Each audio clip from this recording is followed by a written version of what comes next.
Yarning about hearing. One of the key things I say to families, and it has to be said, is that it's not your fault. Mum and Dad, it's not your fault. Little one, it's not your fault.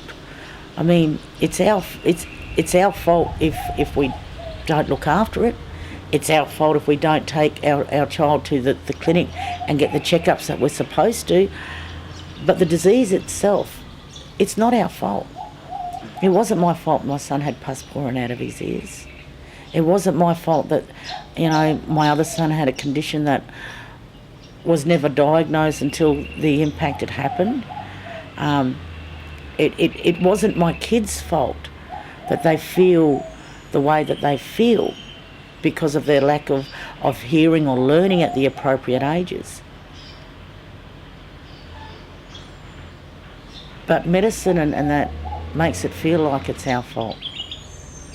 And I suppose one of the things I see with families is when I tell them that it's not your fault, this child behaves this way. And they're like, true, so they're not naughty kids. No, they're not naughty kids. They just didn't hear you. And you see the relief of families. You see wow, they're already feeling the stress of, I must be a bad parent, my kid's not listening to me, they're not doing it, they're not doing as they're told, they're running away from school. And you wear it as a parent too. So when you're able to say, look, it's not your fault. The child's not naughty because of this, this and this. They just didn't hear you. It's a relief. There's nothing to be ashamed of.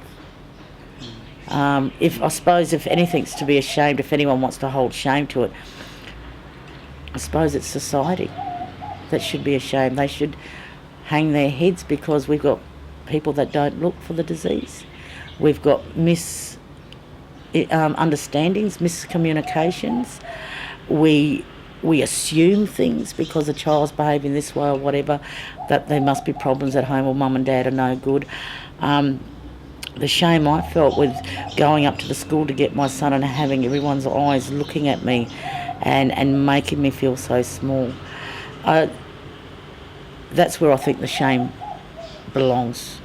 It's in a society setting, and to rid that shame is the education and understanding.